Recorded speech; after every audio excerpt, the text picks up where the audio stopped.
The American Society on Aging was founded in 1954. 66 years later, people are living prosperous and longer lives. However, many are living with social and economic inequities and inequalities.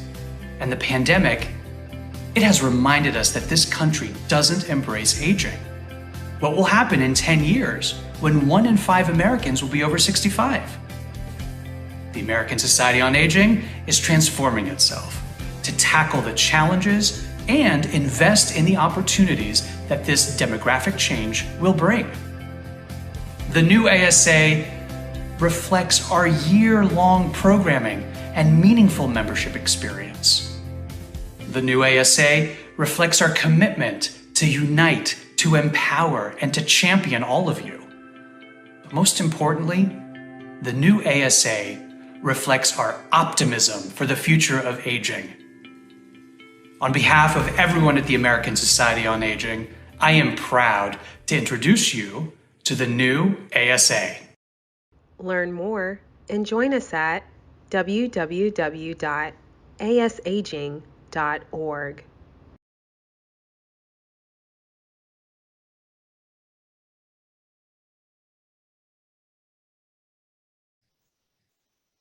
Hi, everyone. I'm Ken Dychtwald. I'm the host and moderator of the Legacy Interviews, and I am so excited. I've got one of my favorite people and favorite friends to be interviewing today. Marc Freedman is the founder and CEO of Encore.org. He studied sociology and anthropology at Swarthmore College and then went on to earn his MBA from Yale University. Marc is a true pioneer of new ideas, new thoughts, new language, and new solutions. Back around 1996, in partnership with Dr. Linda Fried, he co-founded the Experience Corps to mobilize older adults to improve the overall well-being of low-income elementary school children in cities around the country. He was also the originator of the Encore Career Idea and the Encore Fellowship Program, helping individuals translate their life skills into second acts, focus on social impact. In addition, he's also the creator of the Purpose Prize, an annual $100,000 prize for an outstanding social entrepreneur in the second half of their life. As many of you know, Marc is a Next Avenue influencer on aging. He's the recipient of the Eisner Prize for Intergenerational Excellence and was deeply honored as the Social Entrepreneur of the Year by the World Economic Forum. A frequent public speaker and media commentator, he has been a visiting scholar at both Stanford University and King's College at the University of London. He's the author of 5 books, including most recently, How to Live Forever, The Enduring Power of Connecting the Generations.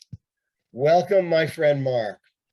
Thank you, Ken. It's such an honor to be part of this series and so much fun to just continue the conversation we've been having for so many years, and I hope for so many more years in the future. Well, it's great to have you, and I've got some very serious and a few edgy questions to ask you. But before we do, I've got some pictures that you and your family sent my way. So let me pull them up, and then I'm going to ask you to tell me what it is we're looking at. Let's first start with this picture. Now, I'm not sure if we're looking at a scene from Sound of Music, and I wasn't aware of Lederhosen being popular in Philadelphia in the 1960s, but tell me about this picture of this beautiful little boy here. Yeah, that was taken 2 years ago. And I've had a radical aging experience ever since. The last 24 months have been rough. Now, that was the beginning of, I think, my promising professional yodeling career, which I began, as you said, in the early 1960s in Philadelphia, but didn't go quite as far as I'd hoped. All right, so you didn't have a beard then. I was quite surprised to see that early in your life you didn't have a beard. I always think of you as having a beard. All right, but then we've got this picture here, and at first I thought it was the Eagles, one of the backup singers for the Eagles, but this is you, huh? Yeah, I had a lot more hair then, and it was a lot more brown. And that was me as a sophomore in college.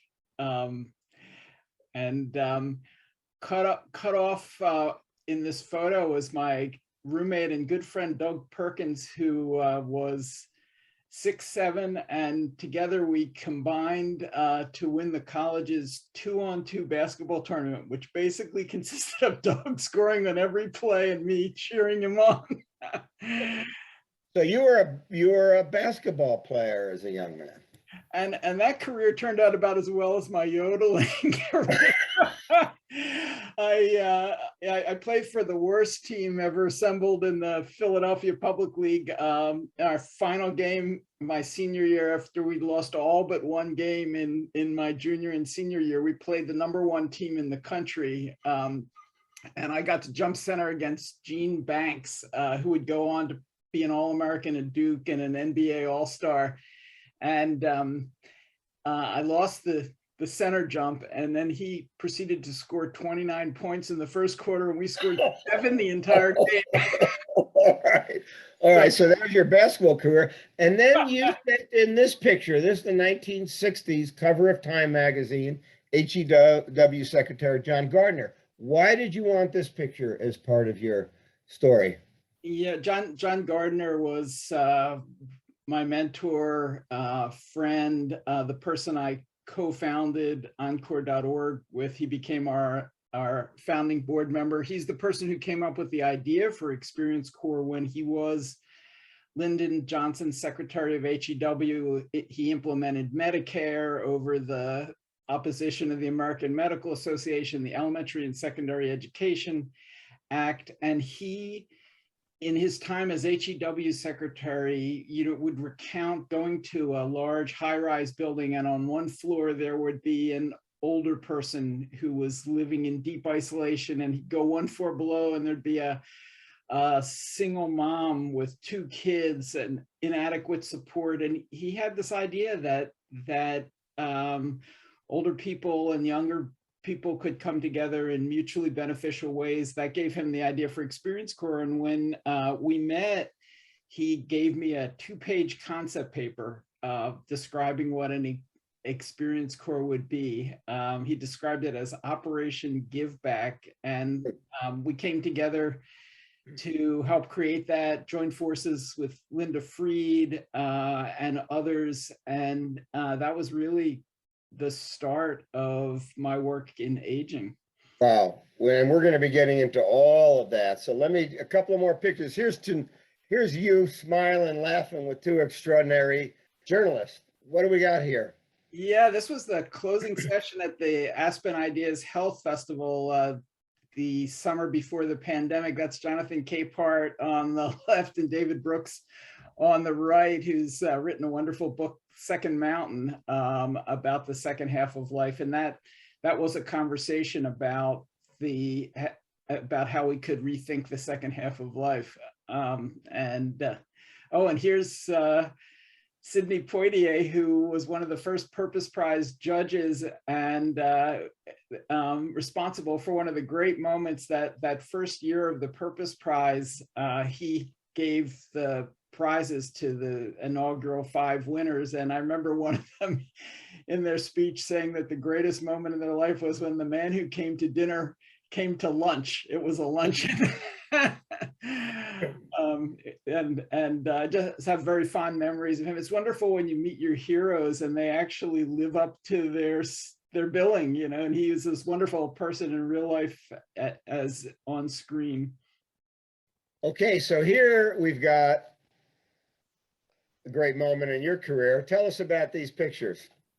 Well, first off, after Experience Corps ran for 20 years and was evaluated by Linda Freed, first at Johns Hopkins and then in her role at Columbia, and by Nancy Morrow Howe at Washington University in St. Louis, and demonstrated the impact it was having on kids and schools. AARP adopted the program and has been the operator of Experience Corps for the past decade. They've also adopted the Purpose Prize after we ran that for 10 years, and they'll be having their 5th Purpose Prize celebration at the National Portrait Gallery. Is there a possibility they might one day adopt you? Well, I don't know, but they've been steadfast friends throughout, and I'm just so grateful for the role they've played in not only continuing but expanding both of those programs. So here we have four absolutely beautiful people. And some good foliage as well. That's my family. My wife Leslie, our three kids, who are about as old as that guy in the lederhosen in the earlier picture. I sometimes think I had my own grandchildren because I was in my late 40s when our first child arrived, and actually into my 50s when All right, now I'm going to take your family picture and I'm going to transition now to one of your holiday cards, which we're fortunate enough to receive. But I would have to say, maybe it's your living in Berkeley, or maybe it's your irregular nature. But tell us what the idea here was. I think you got it on the irregular nature. That truly is those two dog faces. We adopted them before the pandemic, but as Levi, our middle son, informed us at one point that he no longer considered them dogs; they were members of the family. So there you are. We attached them. And on the subject of members of the family, I'm so glad you included this picture. Tell us who we've got here. Well, after all these years of pontificating about the values of multi-generational living and intergenerational connection, in the middle of the pandemic, my wife and Leslie and I decided to take our own medicine, and our in-laws moved into our back cottage at our house, and we are now officially a multi-generational household. And I'm happy to report that I'm not a fraud. It actually is wonderful, and wonderful in the most mundane ways. As this picture shows, that's my mother-in-law, Donna Stone, Helen Brandon, and Levi, our middle son. It's consisted of watching Jeopardy together, playing gin rummy, helping run errands, and so it's been kind of at the intersection of efficiency and humanity. And so our household now includes not only the two dogs and the 5 members of our immediate family, but our 2 in-laws as well. Okay, so not everybody gets a cartoon drawing in the New Yorker. So I had to show this one because you are the only of our legacy interview guests who've got such a drawing. And the character in the drawing, which is you, I believe, the desire to care for the next generation is deeply ingrained in us. What did it feel like to get this out in the world? Well, true confessions, it was done by the New Yorker's wonderful cartoonist Liza Donnelly, but it wasn't in the New Yorker. Oh. She did a bunch of drawings at a gathering we had, and I love this, but it seems like the beard has vanished in this picture as well. But at least the lederhosen didn't reappear. But this is I'm so happy about the quote because I really believe it's true that since the beginning of human history that the generations have been coming together in close proximity, mutual benefit, and even cultural anthropologists talk about the grandmother hypothesis as being the reason we became human beings in the first place, the role that older people played in caring for young children while both parents went out and hunted and gathered, enabled us to develop the big brains that separated us from other species. So I do think that what we're talking about today, what you've been working on all these years, what we've been trying to do is not exactly a new idea. It goes back to our first days as human beings. Well, let's jump into that. So you've had quite a career. You're one of the youngest. You and Kathy Greenlee are in your early 60s. The rest of us are in our 70s and 80s. So you're still a kid, but you've surely been to lots of rodeos. So I've got a lot of questions to ask you. We're going to move them along, having to do with your origins, about the field of aging, successes and failures, and then some of your personal reflections. Let me begin. as I was reading about you, and I've read all your books and we've been buddies for a while, but this phrase came out that you were an overly enthusiastic child. What does that mean?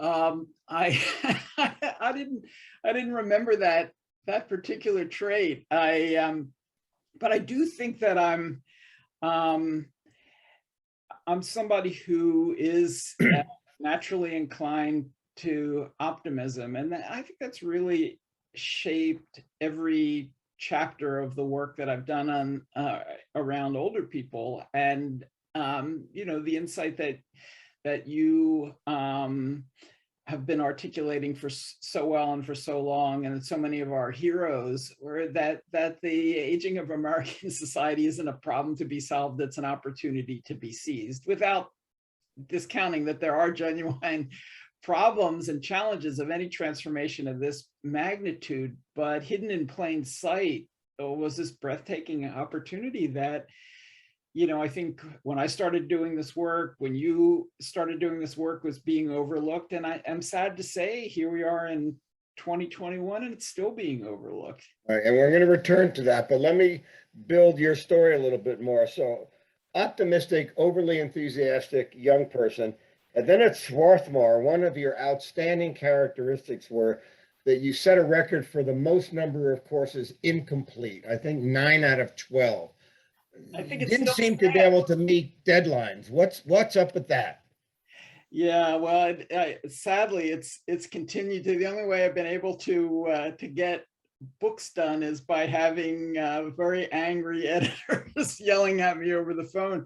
But it turned out to be a blessing in disguise, at least in that Swarthmore chapter, because in order to get an incomplete in a course, you had to do 3 things. You had to ask the professor, you had to fill out a form, and then you had to go see a 60-something wizened dean by the name of Gilmore Stott. And I had so many incompletes and so many visits to see the 60-something wizened dean Gilmore Stott that we became close friends, and he became a tremendous influence on my life. And I think, you know, when I look back at Gil, it wasn't that he had sage advice to dispense. He never really told me what to do. He never taught me how to not be late on things and doing completes. If he had, maybe I wouldn't still be doing that. But he offered friendship, relationship, connection, mentorship, and it was that bond that's really endured. And I think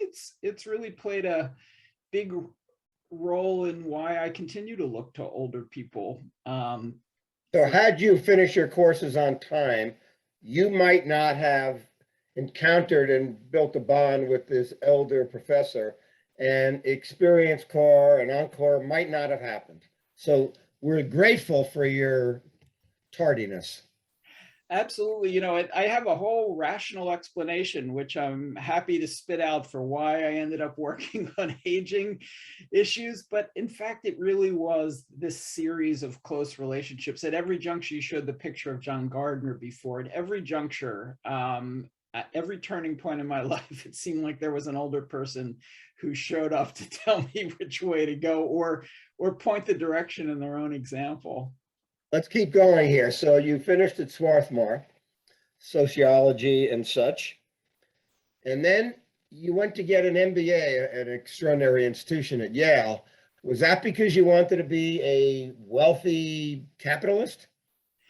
Absolutely. That's really been my dream since the days of yodeling in Northeast Philadelphia.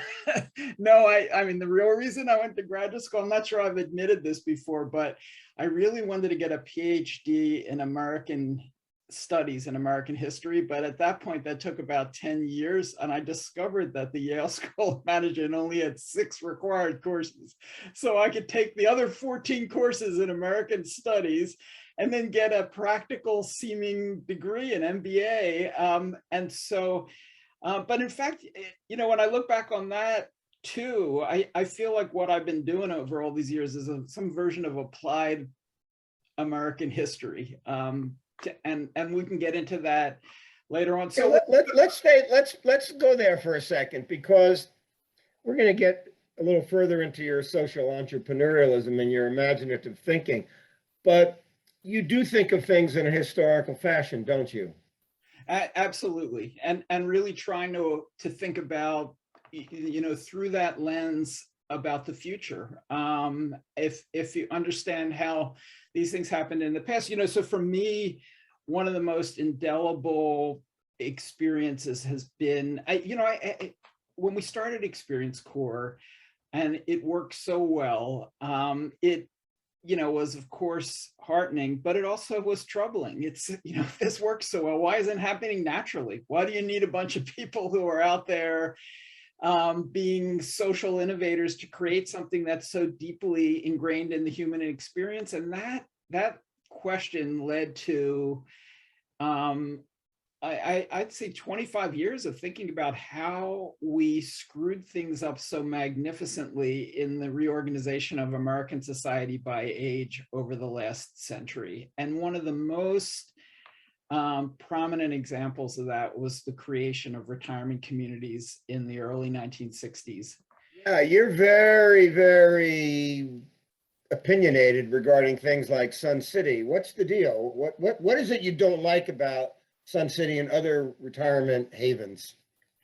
Well, I think I have to say, I've become, as I've grown older and learned more, I've become much more sympathetic to the impulse to create them. In fact, the predecessor to Sun City, Youngtown, was created by a socialist, a guy named Big Ben Schleifer, who was trying to create a kibbutz for older people in the middle of the desert. And the reason he was trying to do that is that he had a friend languishing in a nursing home in upstate New York who was totally isolated. And he said, we got to do something about social isolation and loneliness for older people. Let's create a community. And he recognized that older people were, in the words of Lewis Mumford, at no point in any society had any group been so rejected as older people. Mumford said that in the 1950s. And at the same year that Mumford had that quote, Big Ben Schleifer opened Youngtown as a place where older people could escape the scorn of an unaccepting society. So community, identity, acceptance were the ingredients that went into that original idea. And it made sense in the context of the 1950s and the 1960s, but it also contributed mightily to the century-long process of reorganizing society in ways that separated the generations. We started the 20th century as the most age-integrated society in the world and ended it in a state of age apartheid, one of the most age-segregated. Age apartheid. Never heard anyone other than you use those words together. What do you mean? Well, in the 19th century, by contrast, people lived in an agrarian economy. People of all ages worked together on farms. People of all ages lived in multi-generational households. Even the one-room schoolhouse had, 6-year-olds and 40-year-olds learning the alphabet side by side. People didn't even know how old they were because age was so much, not part of the consciousness. And beginning in the early part of the last century, in the name of efficiency, we started creating institutions for young people, high schools, child labor laws came into it. We started creating nursing homes and senior centers and places like Sun City and Youngtown. We passed mandatory retirement laws and the generational twains stopped meeting. Young people went to places for young people. Middle people went to the workplace. Older people went to these older people only settings.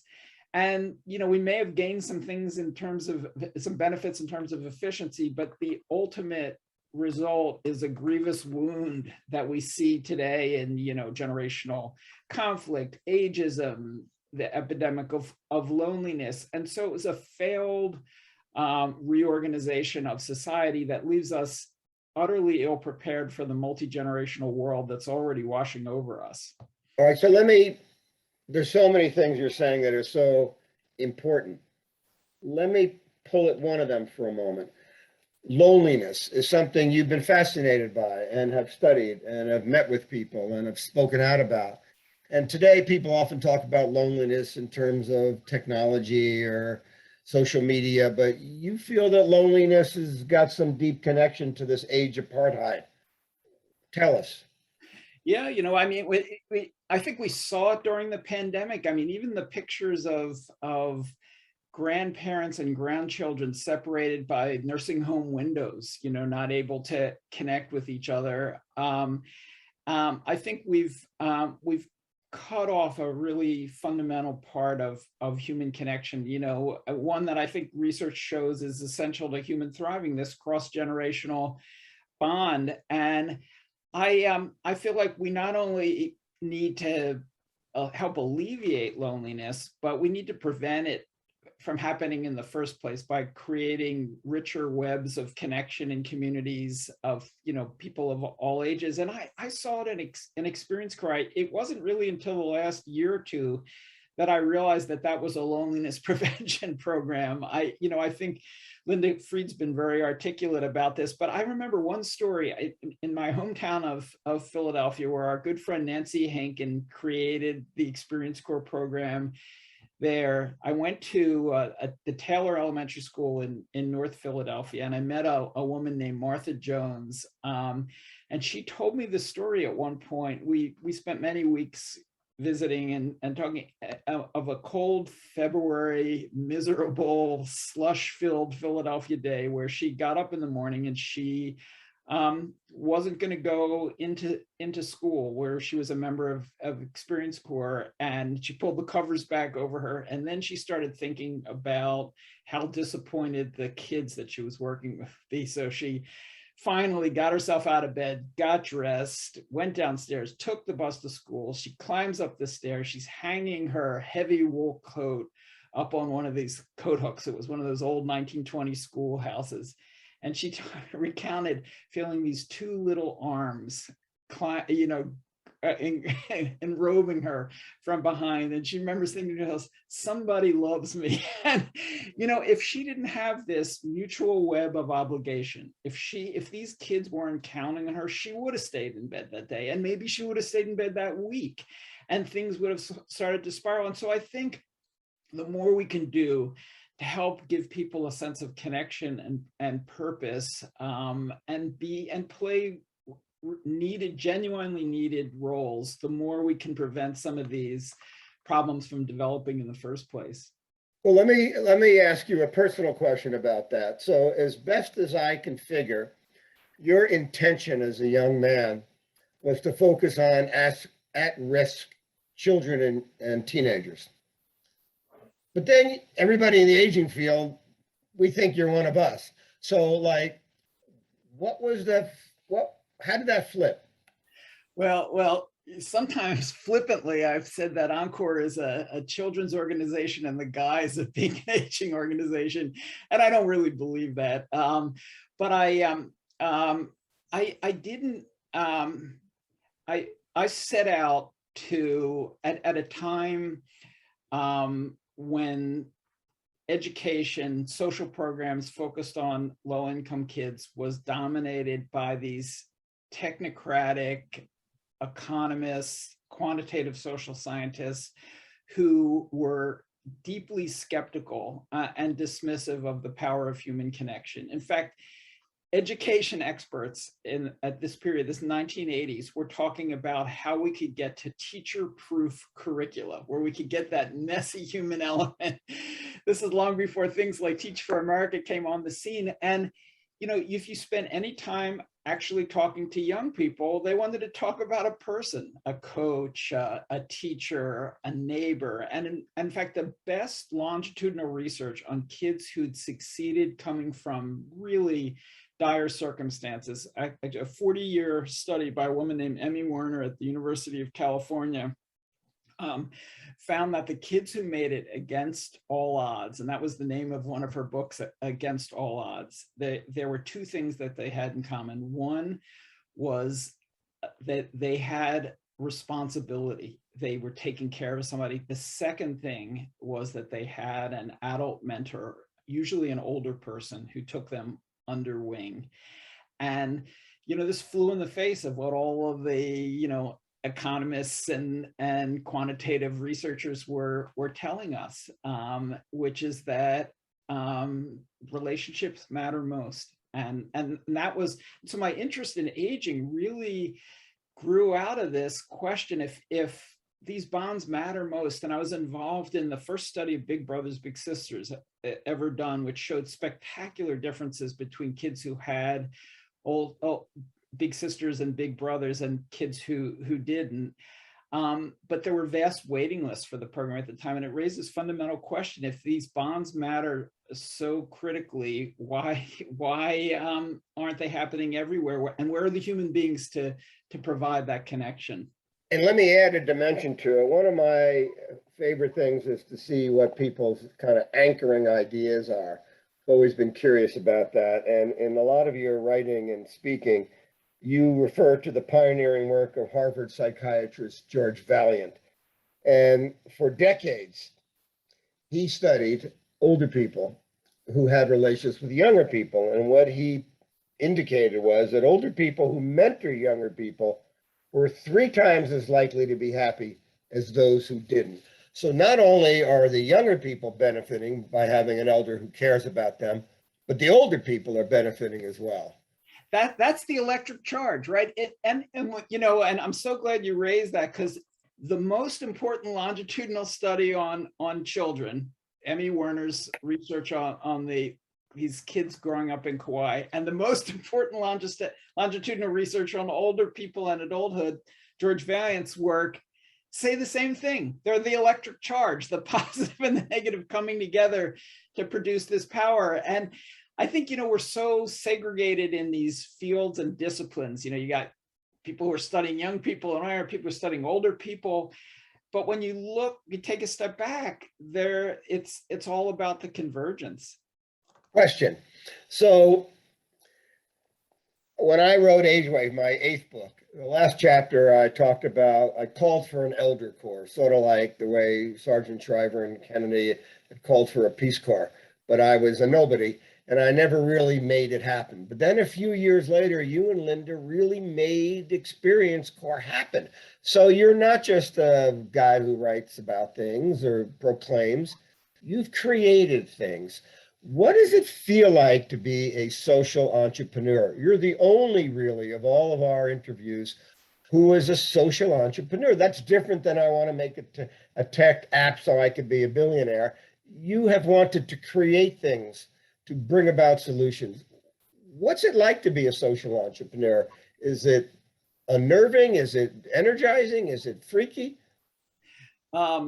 Well, first of all, I want to say that those things you talked about are not unrelated. I mean, one of the reasons I was interested in Experience Corps is that I had read Age Wave. And when I read some of the writing that you'd done about an elder corps there, Bob Butler had talked about some of these ideas earlier as well. It felt like there was a there. You know, if Ken Dychtwald and Bob Butler, you know, were talking about these ideas, maybe there's something there. And that really did inform the work that I did. And then later, I actually discovered that JFK had actually after creating the Peace Corps, had actually tried to create a national service program that would bring older and younger people together. And Bobby Kennedy went in front of the Senate and said, older people don't want to go to the seashore. I love that word, the seashore. They want to live lives that still matter. And so this has been an idea that's had a lot of resonance. And so okay, but so many other folks would write a paper about it or mention it in a speech or teach their students about it. But you, with Linda, you created something. What is it in you that gave you the belief that you could bring forth something into the world and have it catch on? Yeah, well, you know, I kind of got ahead of myself, and Linda, you know, had come to the same conclusions, and it was a confluence of developments. I think, you know, meeting Linda further reinforced that, you know, if we can't both be crazy, so let's think about it. It was a time when Clinton had been elected, had started AmeriCorps. There was tremendous emphasis on service by young people. And I think we were saying, hey, that's great, but what about older people? And then a guy by the name of Tom Endress took over the Senior Corps, and he set aside $1 million in funding for innovation. and played a critical role in the creation of Experience Corps. And John Gardner gave us that name and that fundamental idea, and all of these things combined.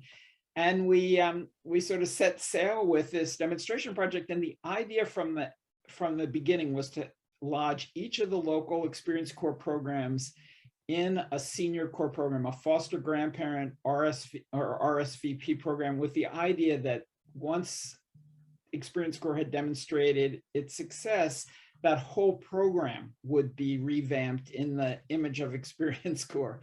Didn't work out that way. Okay, let me ask you that. Do you feel that that's, first of all, with the deepest respect and congratulations to you and the people you collaborated with to bring forth something as grand and as important. Do you feel it's succeeded? I feel like I feel like we're creating dioramas of the future that we want to inhabit. And trying to show, Walt Disney had this great line, if you can't dream it, you can't do it. And I think that Experience Corps is doing tremendous amount of good work for tens of thousands of young people around the country. But I think it's part of a larger unfolding where we're trying to, get examples of what an age-integrated future could look like, the role. Okay, so if you were to imagine, we want to see how the mind of a social entrepreneur works, the hope of what Experience Corps could be, and how much of it is realized so far. On a 1 to 10 scale, where would you say we are? I'd say we're at a 5. This is a way station towards, I don't think we could get, and when you think of a lot of the great innovations in service over the past 20 years, City Year, Teach for America, in many ways, they've been of even more symbolic importance than direct impact. There aren't, the Peace Corps is tiny, but it plays such an outsized role in American culture. And so I feel like we've been putting in place the building blocks for, a transformative idea and waiting for the right moment. And in a lot of ways, I would say that the work we've been doing at Encore has been kind of keeping an idea alive and trying to build powerful examples of it and to show that there's a reality there, awaiting greater societal receptivity. And I see it in ideas that are out there now. So like what is it missing? What's the missing ingredient? Is it money? Is it oomph? Is it leadership to take it from a 5 to a 10? Yeah, I would say leadership and money, and a cultural zeitgeist, and I think the cultural zeitgeist is there. It's all around us. The dots aren't connected, but I think that there's a receptivity now. And I'll give you an example. The whole idea of caregiving, right? For so many years, right? That's been an idea that's been on the margins and underfunded. And the simple twist of caregiving as infrastructure, who knows what will happen with the budget now, but there's $400 billion that are earmarked for that. And you can spend years and years laboring in obscurity, and then the moment hits. And I think that's kind of what it's kind of preparing the ground for, the point when some other factors can come into play. So Maggie Kuhn, who you were very curious about in some of our earlier discussions, you always wanted to know, what did I know about Maggie and what was she like and what was it like when she and Butler were together? But Maggie used to say that great changes happen when biography intersects with history. So take caregiving, for example. It's a subject that so many folks have been writing about, talking about, moaning about, but here comes Ai-jen Poo, a young, brilliant, extraordinary, driven woman who gets us to think about it as an infrastructure issue, and then we have a President Biden who goes with it. Yeah, that's an example, you think? Yeah, and I think another way to think of it is kind of the institution of the intersection of culture and institutions, right? The cultural shift people start seeing the idea in a different way. And then there are the institutional models, the ways to actually do it that have ripened. And so practicality, thinking different and, new ways to actually put that into practice come together, and demographics, as you were so early to see. Question, and I have more questions about the field than you personally, so I need to kind of step up our pace a little bit. What do you think of as with Purpose Prize and Encore and all the things you've done, Experience Corps? What is the one visible piece of work, of writing, of institutionalizing your ideas that you're most proud of? And what do you feel is your biggest failure? Yeah, I would say the Purpose Prize would probably come to the top of the list, in part because it was, I thought it was a pretty dramatic attempt to alter cultural norms about older people, right? Our motto for it was the opposite of a lifetime achievement award. It was an investment in what somebody over 60 was going to do next. And I would say that I'm not in a meeting anywhere in the world where the word purpose doesn't pop up, and I know that you fertilized it. So you must appreciate in moments the fact that you introduced the word or an idea that is now a part of every discussion. Well, I appreciate that, but I think in a lot of ways, and I'd love to ask you this question in return, but it's, it goes back to the zeitgeist idea. I think a lot of what is important in social entrepreneurship and social change is trying to see what patterns are emerging, how the zeitgeist is shifting, and then try to influence that. And it became clear, I think at the time that we initiated the Purpose Prize, that we were heading from the golden years, maybe not to Encore careers, but to something that was focused on purpose. And it was an attempt to kind of capture and shape that wave at a particular moment. Tom Peters used to say a way to be a leader is to find a fast moving parade and put yourself in front. So you're saying that it was partly the zeitgeist, the moment in time for that idea. What's your biggest disappointment? Briefly, what would you say is your biggest disappointment? I feel like at every step along the way, I have a lot of biggest disappointments, even, with an optimistic nature, but I feel like changing systems has been so difficult. Even going back to that tale of Experience Corps, we didn't reshape national service in America with Experience Corps. I still believe that we will, and that's a really important thing to do. In another project that we launched, Encore Fellows, which I'm very proud of, but the idea there, or one of the ideas, was to reshape corporate HR policy. Some companies decided that any employee could do an Encore Fellowship and it would be part of their HR package. But the way human resources has changed and the shifting off of corporate responsibility in that area, policy change has been slow. Philanthropy. When Encore was created 20 years ago, Atlantic Philanthropies made a big investment in our organization and the field because only 2% of philanthropy at that point was going into aging. Today, 1% of philanthropy is going into aging. Is that right? That's all. And the population of older people is double. So I think I've been really chastened about how difficult it is to shift some of these systems. Do you ever wake up and say, the heck with it, I'm going to open up a bowling alley or something? I mean, do you think of giving up? No. I mean, I feel like there's been fitful progress all along the way. And I go out and I mean, one of the things I'm most interested in now is age integrating society. And it goes back to that question we talked about earlier. Why doesn't this stuff happen naturally? If older and younger people, their needs and assets fit together like pieces of a jigsaw puzzle, what I saw in Experience Corps, that happened naturally in the way we organized society for a long time. Then we upended it. How can we get back in that direction? And I see examples emerging all over the place. Okay, so let's turn the corner a bit. We're going to talk about the aging field for a few minutes.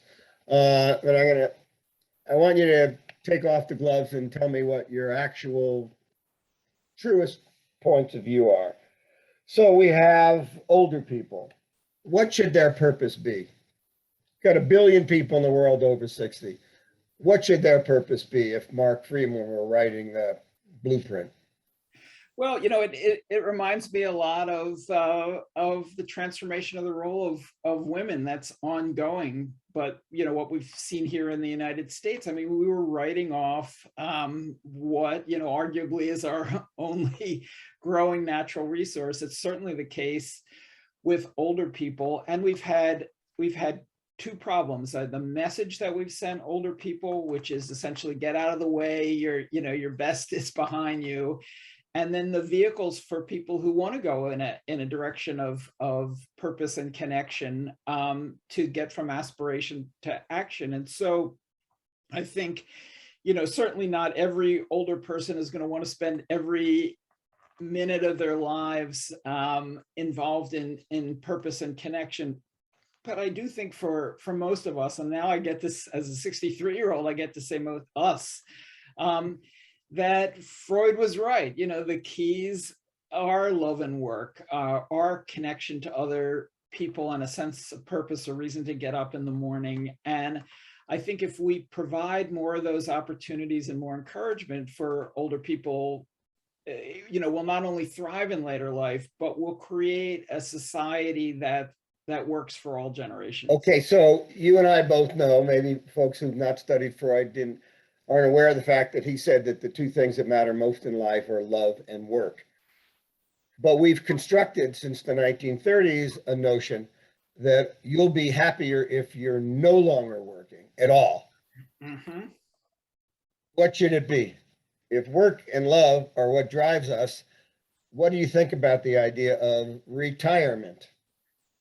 I think that for some people, that's going to be the right course. But for a lot of people, what they need is a break. They've been working really hard for a long time. We're not thinking of life. We haven't been thinking of life as a long distance undertaking. And, I feel embarrassed to be saying this to you because a lot of this I've learned from you. And we've talked about so many times, but so many people need to get some rest, get ready for the next chapter, and then to get help getting from what's last to what's next. And I think these pillars of connection and purpose are what sustain us really at any point in life, but are critically important in later life. And this idea of generativity. When we talked about John Gardner earlier, one of the things I always wanted to ask him about his past. He won the Presidential Medal of Freedom in his 50s. He was almost a presidential candidate in 1968, and he would indulge me, but mostly he wanted to talk about the future, this future that he would never actually inhabit. And that's a critical part of thriving in later life and thriving as an aging society. Another one of our heroes, Eric Arks, said that the hallmark of successful development in this period of life could be encapsulated in the phrase, I am what survives of me, of generativity. And I think love and work and a focus on the future and a chance to connect with other generations are the key ingredients, not only for us as individuals, but for us as aging societies. So I'm going to ask you a question that I've been asking for all these interviews, and everyone, in my opinion, has dodged it diplomatically.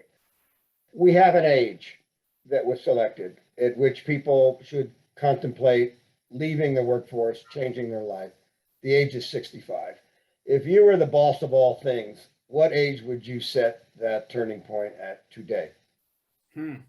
Well, it reminds me of John Chauvin, the Stanford economist, who said we would never use $1935 in 2021 without adjusting them for inflation. Yet we use this arbitrary number, that we picked in 1933 35 as if it was some eternal verity. And I think maybe it's a dodge, but there's no eternal verity.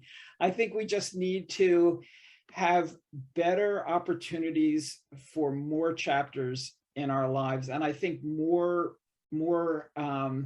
rites of passage and routes of passage to get into those chapters, including ultimately a chapter that might resemble retirement. For some people, that might be 65. For others, it might be never.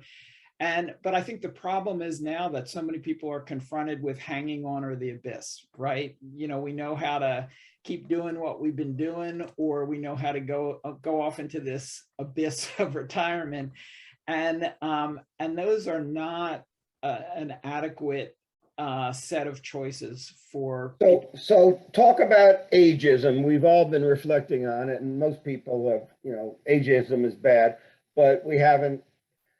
You pointed out to me that I've been talking about it for 45 years now, but it still exists. So I must not have been very effective.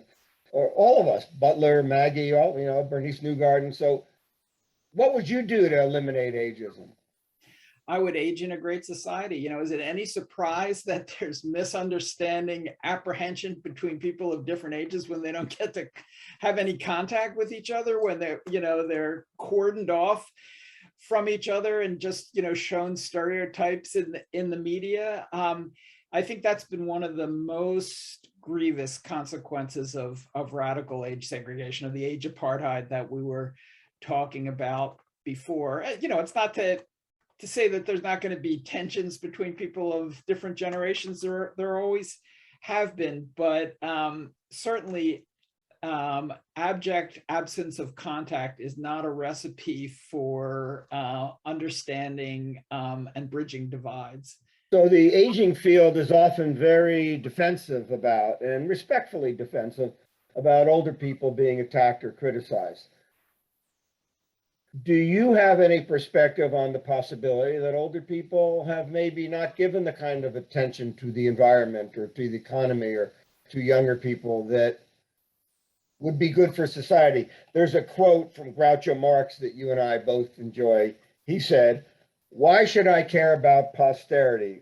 What's posterity ever done for me?" Yeah. Are there greedy geezers out there? Or maybe they're not greedy, they just don't care. Yeah, well, I think that there's a wide variety of perspectives among older people. What we've failed to do is organize older people for a better future, because I think that there's a deep longing, and I feel it personally, as I know my future is not going to go on forever, but I'm going to feel a hell of a lot better if I feel like the world is going to go on for a lot longer. And I heard recently that Bill McKibben, one of the great environmental activists of our time, and who himself is now approaching his 60s or maybe in his 60s, is mounting an effort to organize older people around climate. In my own local street parade before the pandemic, I was standing on the corner and 1,000 grandmothers for future generations started parading down the street. And it's a group of older people who say, the Groucho Marx adage is not for me. I care about the future, and even more than that, I want to work with young people in co-creating that future. And I have this kind of mnemonic in my head. I feel like the choices that are in front of us is a kind of state of degeneration, right? Where generations are at each other's throat. Okay, boomer. Okay, millennial. The future is your problem. Or regeneration, a kind of rebirth and renewal that's rooted in this idea of generativity. I am what survives of me. And I think that the path there is co-generation. It's not older people saving the day, not older people being the cavalry coming over the hill, but older and younger people coming together in a spirit of co-creation. And I think that after all of these years, that's where I've ended up. Older people joining together with younger generations in a spirit of optimism, collaboration, and a commitment to a better future. I love it. A few more questions here, my friend. And I'm going to ask you to just give me a word or two. You visited, because of your I'm going to say celebrity, but you're an influencer, and you're someone that everybody wants to be around. So you get to meet interesting people and see interesting things. People will write to you or call you up and say, "Hey, have you ever been to Gorham House? Let me introduce you to Judson's Manor. And have you heard about Nesterly?" Tell me about those 3 visits. Yeah, well, I'm glad you raised those 3 because I feel like housing has played a critical role in separating older people from the rest of society, and a cramped vision of how we need to live in later life. And although, I talked about Youngtown as being this model for older people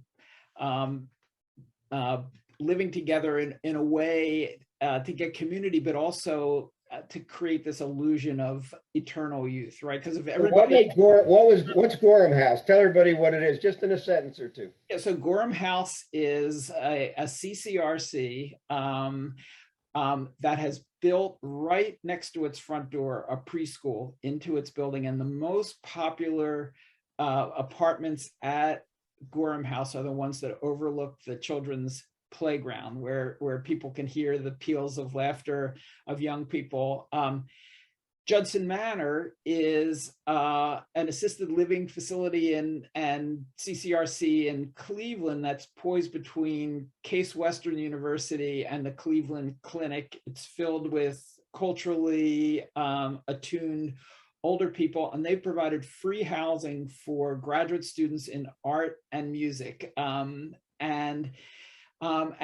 Nesterly is bringing the sharing economy to housing, where they find older people who have room to spare and need help with chores, and young people, oftentimes graduate students, who need a break on housing costs, and bring them together. And all 3 are united by, first of all, rather than being young towns or old towns, they're young and old towns in various ways. They're a model of how we can blend the generations in our living arrangements. And the other thing they are is they all started in efficiency and they ended in humanity. Wait, say that again.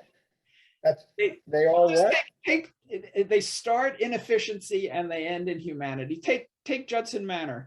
It's about efficiency. These grad students in art and music can't afford the rent, and these older people at Judson Manor want more cultural events close to home. They struck a deal. But then I met this woman there in her 90s who lived next to a young viola player at the local conservatory. And when that young viola player married another young viola player, they didn't invite their neighbor Carla to the wedding. They asked her to be the maid of honor. That wasn't an act of efficiency. That was an act of humanity. Okay.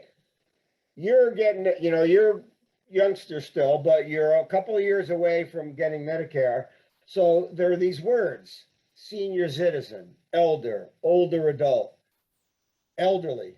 Which of those is the one that you can't wait to be called? I like elder. I never did before, but I think we need to learn how to be elders. And our good friend Chip Conley has created the Modern Elder Academy to do just that. I think this whole midlife wisdom school movement is going to help in that way. But that's a title that I long to inhabit.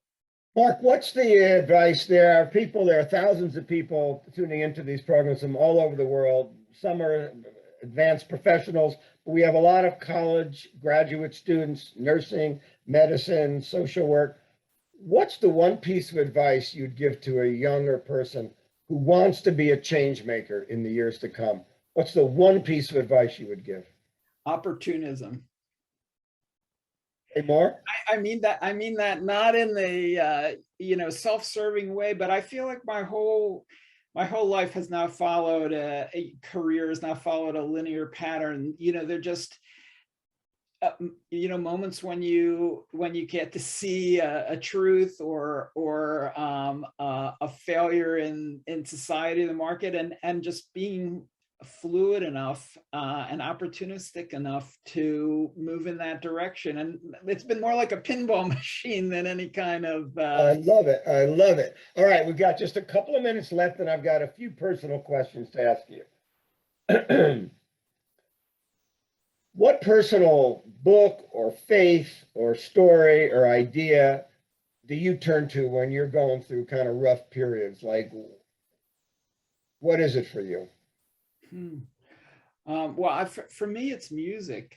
And I would Most say people don't know that you were a DJ for a jazz radio station back in the day. I So was music that you play or music you like to listen to?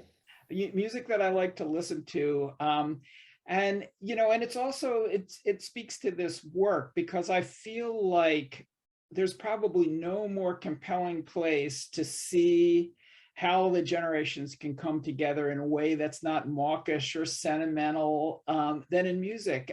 We just did a gathering and we had John Clayton, Grammy-winning jazz bassist, play with Justin Coughlin, who's a protege of Clark Terry and Quincy Jones, and they both talked about the tradition of older and younger musicians coming together in jazz and how much it's central to the vibrancy of that idiom. So I take personal solace in music, but also I feel like it's one of the places where we get to see this ideal played out in ways that are credible. Okay, next question. In your personal life, not in your theories, in your life, has aging been an ascent for you so far, or is it a descent? I feel like I'm dancing on a log and I'm out of coffee too. So the questions get to be more and more probing. I would say that it's been both, but what I've been really attuned to, and maybe it's from decades of contact with people who are aging gracefully, is to sort of and in that same opportunistic spirit is to kind of see what's opening up, the doors that are opening along with the ones that are closing. And I found for myself that it's been a time of surprising creativity. And maybe that's just the liberation from all of the things that I thought I was supposed to be doing before, but I feel a real excitement about what's been percolating inside and what forms it will emerge. Two last questions. Imagine this, we'll be time travelers for a moment. I want you to imagine going back to the 20-year-old Marc Freedman. And I want you to think of what you would say to the 20-year-old Marc Freedman about the life that's about to unfold. What counsel would you give? Well, that life is long, that it has many chapters. And I think for me, in a specific sense, these elders who were taking me under wing and who have at every juncture along the way, that, at the end goal is to become one of them, right? And I would say in a, one of the realizations I've had is I've been really good at valuing and recruiting and making use of the counsel and support of all of these elders, and you can get addicted to that. I'm still looking for the next elder that's going to come into my life as I prepare to apply for Medicare. And at what point do you become one of those elders? And so I've been really consciously thinking a lot about those people and how I can be more like them. And that's a source of joy. So my very last question, I want you to imagine it's decades from now. I'm gone, you're gone, all the interview subjects in this series are gone. What is it you'd like for people to say about Marc Freedman? Marc Freedman, he? Yeah, well, one of my favorite quotes is, "Society grows great when older people plant trees under whose shade they will never sit." And I've never really felt this, but I'd like people to say, hey, he planted some of these seeds that came up, and he may not have seen the trees, but they're all around us now. And I think that's true for all of us who are trying to envision a better future, but one that we won't actually see. Well, let me say this in closing, my friend. I am so moved by your humanity. I am so taken by the path you've pursued, the contributions you make. You're continually trying to wrestle from the chaos. Better models of life and relationship between generations is historic and noble and heroic in my view. And I just want to say I'm so grateful to have you as a friend, and we in the aging field are so fortunate to have you as a force in this field. Thank you.